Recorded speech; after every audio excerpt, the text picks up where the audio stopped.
mon message est, où est le Dieu de mon Père? Est-ce que tu peux acclamer très fort pour ce message? Le Père, quand je parle ici, je ne parle pas des pères spirituels.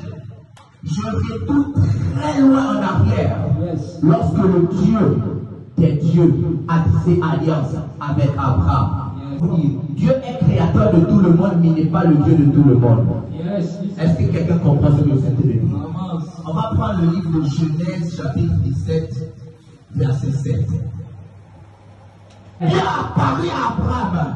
Il dit, je serai ton Dieu. Si on dit je serai, c'est que je n'étais pas. Est-ce que je parle à quelqu'un?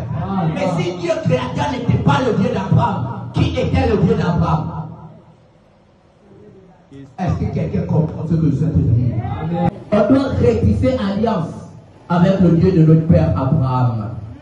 Celui qui a tissé alliance avec le Dieu au-dessus de tous les dieux.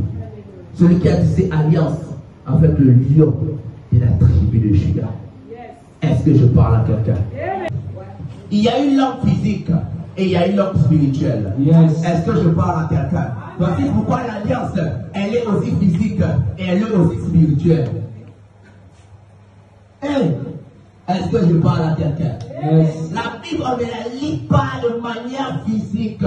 On ne la lit pas de manière intellectuelle. On doit tisser alliance avec la sagesse divine. Voici pourquoi j'ai pour habitude de dire, je ne suis pas un homme intelligent, je suis un homme sage. Parce que l'homme sage évite les problèmes que l'homme intelligent a su régler. Je ne sais pas si vous avez compris. L'homme intelligent résout un problème parce qu'il y a un problème. Mais l'homme sage n'a pas besoin de résoudre parce qu'il a fui le problème. La délivrance, ce n'est pas tomber. La délivrance, c'est le résultat. On doit voir le résultat. On doit voir le changement. Mais si tu tombes, et puis après c'est toujours les mêmes choses, il n'y a jamais une délivrance. La délivrance, ce n'est pas une prière, c'est un résultat. Mentalité Pierre. Même si le message me condamne, je le prêche. Parce que Dieu m'a dit de prêcher cela. Quelqu'un qui n'a pas le Saint-Esprit choisit le message. Mais quelqu'un qui a le Saint-Esprit libère le message. Peu importe si ça le condamne ou pas. Est-ce que je parle à quelqu'un?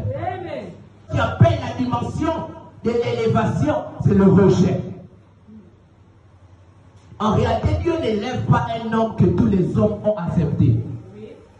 Dieu commence à te distinguer lorsque tu as été rejeté. S'il n'y a pas rejet, il n'y a pas distinction. S'il n'y a pas rejet, il n'y a pas élévation.